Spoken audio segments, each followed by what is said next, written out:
you've recently gone through the experience yourself of getting a new role. You've gone and done a lot of interviews with companies, some good, some less good, but you also touched on it earlier of just like some were practice then as well.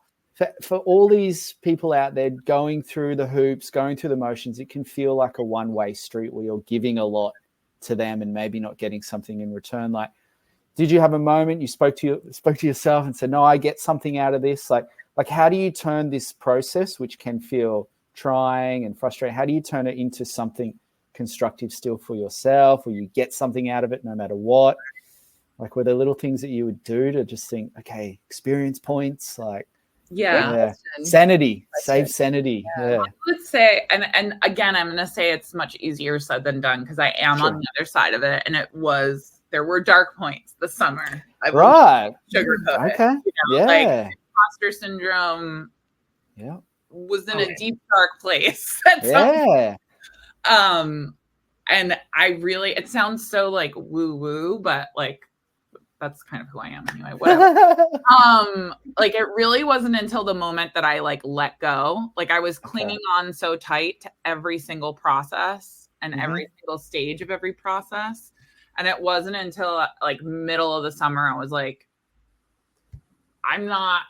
this isn't working.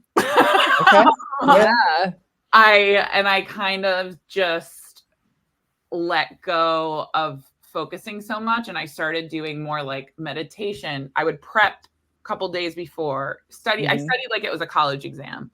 Prep a couple days before. I did a lot of writing answers out over and over again so that it was more natural. And it was like, and I think this also came from the process of unfortunately interviewing a lot of places, getting frustrated, and then being like, okay, like my friends, my peers, talking to them, having them giving me more affirmations, like, no, this is what you're good at, telling them how the interview went. You know, recruiters talk to recruiters a lot and giving like, oh, that was a good answer, but you could have also talked about this case study that you did.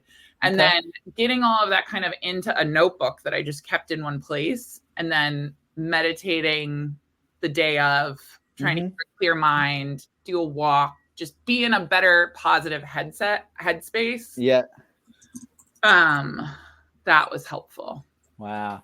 And it sounds like some of that, or a lot of that, likely came through in your ultimate process at Datadog, right? You got to turn up, you got to be yourself, sort of enjoy being in the process.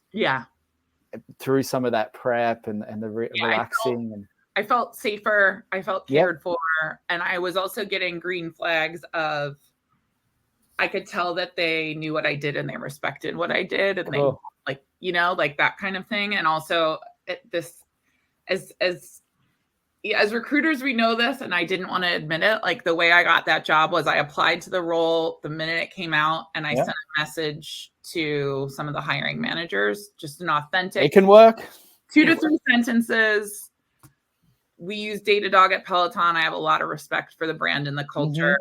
And I happened to hit with my now peer, Zach, who actually like had reached out to me in the past for a role that I didn't remember that happening, you know? So I know it feels like you're talking to a void, but it's kind of like, that's a numbers game. So if you can mentally keep yourself stable while also doing the numbers game and just be less attached to it, I feel like that's when something will